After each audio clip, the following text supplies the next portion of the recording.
This video is brought to you by Miniature Market. Thousands of board games, discounted prices, miniaturemarket.com.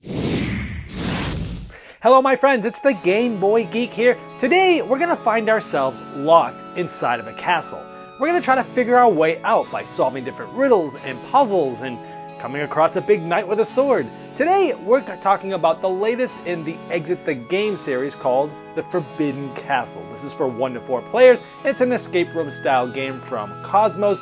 And earlier this year they came out with a set of 3, and then here in the fall of 2018 they're coming out with the second 3, and this is my review of the last of that. I've already reviewed all of the 3 from the beginning and the other 2 from this fall series, so if you haven't seen those reviews, go ahead and check those out. Otherwise, let me show you just briefly what this looks like without spoiling anything, and then I will see you on the other side for my final thoughts.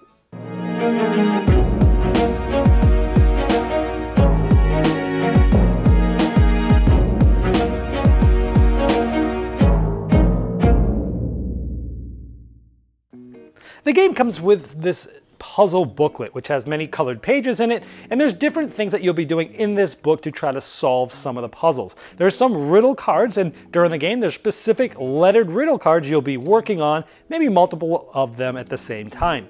When you think you have an answer, you'll be using this wheel. On the edge are all the different types of puzzles. They're denoted by these different icons, and as you try to solve the puzzles in this game, you're trying to line up the right key. There's 3 different wheels here that you'll be independently moving, trying to line up the right things for the right key for the puzzle you're working on. It will then reveal a number, which you'll then look for that number in the answer card, and when you do that, 1 of 3 things will happen. Now on the bottom right of these cards, there's numbers. I'm not showing you this card to not spoil anything, but 1 of 3 things will happen. 1 is you'll just be completely wrong and you'll need to keep figuring things out. Or it might give you a secondary clue where you're looking for specific things on this card that match with something that you've seen in that specific puzzle, and it will tell you which card you then go to look at to see if maybe you're right or wrong. And you might just be correct. Now for each of the puzzles that you're trying to solve, they're all denoted by these different icons throughout the games, and if you're stuck, you can get a first clue or a second clue or a solution, which will kind of tell you what the answer is so you can move on and keep playing. But each time you go through these, it will affect your score. And at the end of the game, depending on how long it took you to exit the game and how many of those help cards you actually used, you'll get a star rating. And you can use this to compare this to other versions of Exit to the Game that you've played and to compare other groups of people that you know have played this specific one. Now the games all have this novice expert difficulty level. This one is a 4 of 5, which is the hardest of the last 3 that have just come out in fall of 2018. Alright, well there is the Forbidden Castle of the Exit the Game series. Now let me just talk briefly about the series in general if you haven't seen any of these before.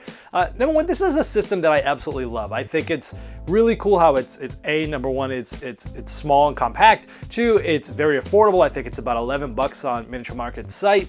And there's really just cards and sometimes some components in there. And so I love this system because you're trying to figure out riddles. It comes with a book. You've got that spinny wheel that just seems to work so well. And the whole thing just works. I love this system where you're trying to find whether you're right or not. You flip over a card and then you're either wrong or, hey, you might be right.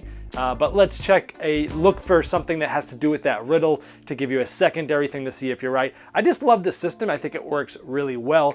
And I am continued to be amazed at how Marcus and Inka continue to just do so much with so little, because again, it's just cards and maybe a few small components in each one, but the puzzles they come up with are just really cool, and so I just really love what they do with this.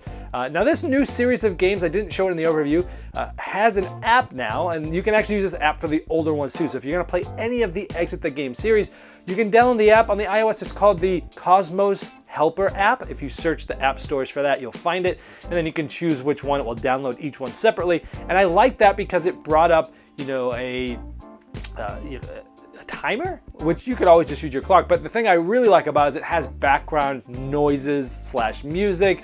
This one had like footsteps on a hallway, an echoey hallway, doors creaking open, stuff like that.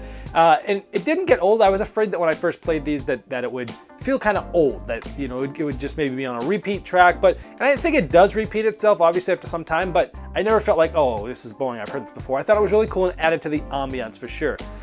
This one, interesting choices. So towards the beginning, I'm going to try not to spoil anything here, but towards the beginning, there is something, a choice that you make that will change how something happens throughout the game. That's all I'll say, which is cool. It's different. I haven't seen this in any of the other ones, and so I thought that was pretty cool that it did this. You kind of have a choice, you make it, and something different will happen. So I thought that was kind of cool.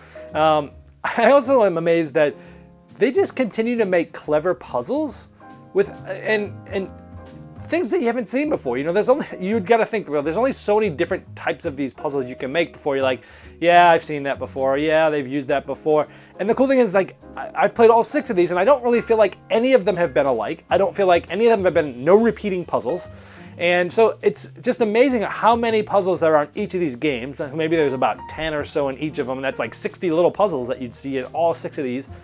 And just, they don't repeat. I just think that's really cool. So how was the difficulty with this? Well, this one was very hard and often frustrating. But it is a level 4, so we'll talk about that in just a moment.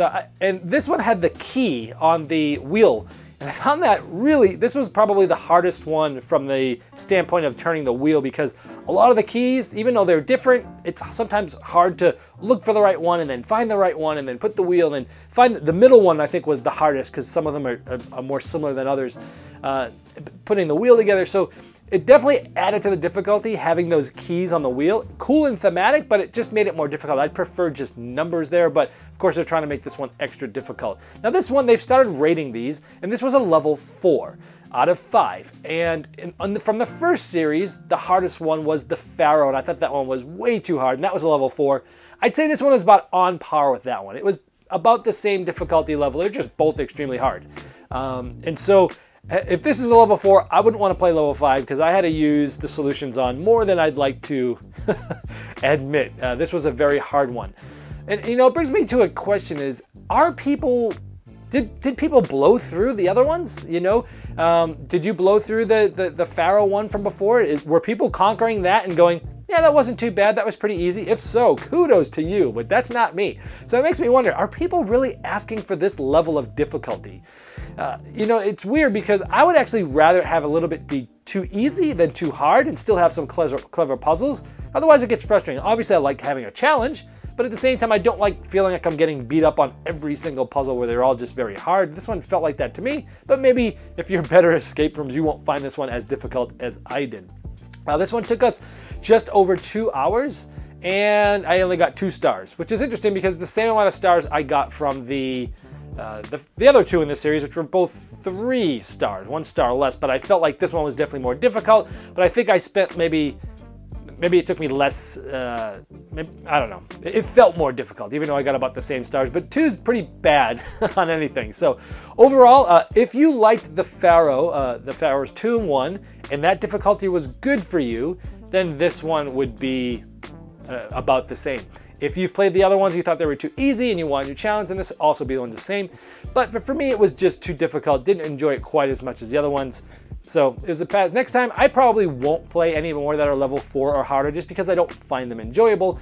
And that was, in this one, The Forbidden Castle. This video was sponsored by Miniature Market's Review Corner. The Review Corner features podcasts, video, and written game reviews by gamers for gamers. Miniature Market, the online gaming superstore. Thousands of board games, discounted prices. Check them out at miniaturemarket.com.